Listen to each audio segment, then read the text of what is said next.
আবহাওয়ার খবর জানাবো আপনাদের। বাংলাদেশে নিম্নচাপ তৈরির আশঙ্কা, ফের মৌসুমী অক্ষরেখা সক্রিয় পশ্চিমবঙ্গে। আজ ও আগামীকাল ভারী থেকে অতি ভারী বৃষ্টির সম্ভাবনা রয়েছে দক্ষিণবঙ্গে। ভারী থেকে অতি ভারী বৃষ্টি হতে পারে কলকাতা, হাওড়া, হুগলি, ২ পরগনা, পূর্ব মেদিনীপুরে। আর আজ ভারী বৃষ্টির সম্ভাবনা রয়েছে পশ্চিম মেদিনীপুর, ঝাড়গ্রাম, পুরুলিয়া, বাঁকুড়া, ২ বর্ধমানে।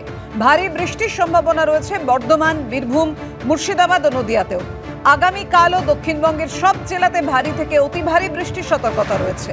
আজ হালকা থেকে মাঝারি বৃষ্টি হতে পারে দার্জিলিং, জলপাইগুড়ি, আলিপুরদুয়ার জেলায়।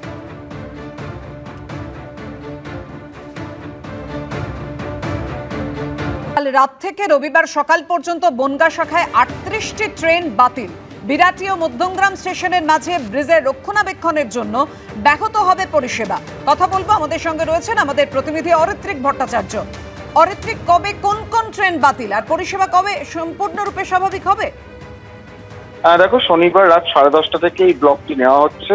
বিরাটি থেকে মধ্যমগ্রামের মধ্যে কাজ চলবে, যেটা বলা হচ্ছে যে কিছু ব্রিজ রয়েছে, রেল ওভারব্রিজ, সেগুলো রক্ষণাবেক্ষণে কাজ হবে। শনিবার রাত 10:30 থেকে ট্রেন বন্ধ রাখা হবে ওই লাইনে, এবং শনিবার রাতেই প্রায় 6টির মতন ট্রেন বন্ধ থাকছে। এবং রোববার সকাল থেকে ট্রেন পরিষেবা বিঘ্নিত হবে। রোববার সকালেও বনগা শাখার বেশ কিছু ট্রেন বাতিল থাকবে সকাল 10:30 পর্যন্ত।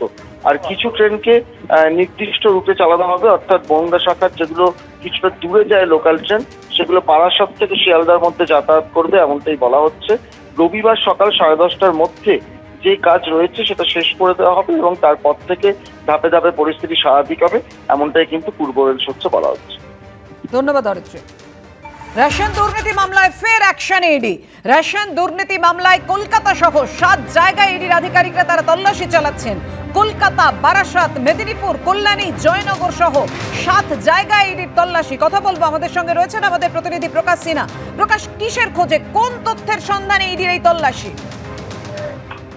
দেখো বাপি, আমি তোমাকে বলে দিই, ইডি সূত্রের খবর, একসঙ্গে 7টি জায়গায় তল্লাশি অভিযান চলছে। তারা রয়েছেন মেদিনীপুরে, তারা রয়েছেন সোনাখালীতে, কল্যাণীর পৌঁছে গেছে একটি টিম, কলকাতা, দক্ষিণ কলকাতায় একটি টিম রয়েছে।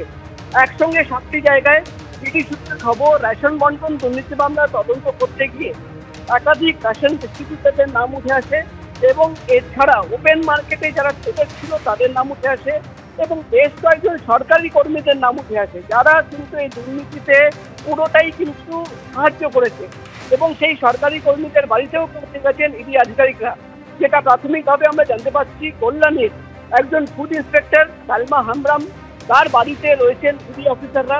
অর্থাৎ রেশন বন্টন দুর্নীতি মামলায় একসঙ্গে কলকাতা এবং বিভিন্ন জেলায় 7টি জায়গায় ইডি অফিসাররা ইতিমধ্যেই কিন্তু তল্লাশি অভিযান শুরু করেছেন।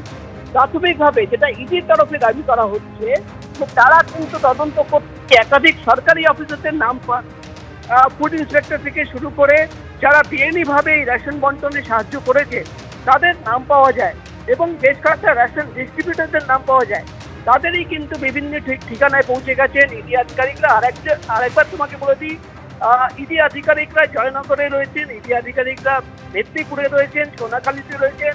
কল্যাণীর একজন ফুড ইন্সপেক্টর, তার বাড়িতে পৌঁছে গেছেন তারা, দক্ষিণ কলকাতায় একটি অফিসে তারা পৌঁছে যাচ্ছেন। সব মিলিয়ে কিন্তু যেটা ইডি সূত্রের খবর, রেশন বন্টন দুর্নীতি মামলা তদন্ত করতে গিয়ে তুমি জানো, বা খাদ্য দপ্তর থেকে একাধিক নথি যে পাঠানো হয়েছিল সেটা খুঁজে দেখা হয়। এর আগেও আমরা দেখেছি বাকিপুর রহমান সহ একাধিক ব্যক্তিকে গ্রেপ্তার করা হয়, প্রাক্তন খাদ্যমন্ত্রী জ্যোতিপ্রিয় মল্লিককে গ্রেপ্তার করা হয়। এবং সেই মামলায় আজকে সকাল থেকেই অ্যাকশনে ইডি আধিকারিকরা একসঙ্গে 7টি জায়গায় তল্লাশি অভিযান চলছে। তার মধ্যে যে ছবি তুমি দেখতে পাচ্ছ, কল্যাণীর একজন ফুড ইন্সপেক্টর, তার বাড়িতে পৌঁছে গেছেন ইডি আধিকারিকরা, তার বাড়িতেও কিন্তু তল্লাশি অভিযান চলছে। মূলত আজকের ইডি অভিযানে কোন কোন সরকারি আধিকারিকরা কিভাবে, কোন কোন ফুড ইন্সপেক্টররা কিভাবে এই গোটা দুর্নীতিতে ভূমিকা পালন করেছে, কিভাবে সাহায্য করেছিল, সেই তথ্য সংগ্রহ করার জন্যই কিন্তু আজকে ইডি আধিকারিকরা নেমেছেন, এবং ইতিমধ্যেই কিন্তু বেশ কয়েকজনকে জিজ্ঞাসাবাদ করা হচ্ছে।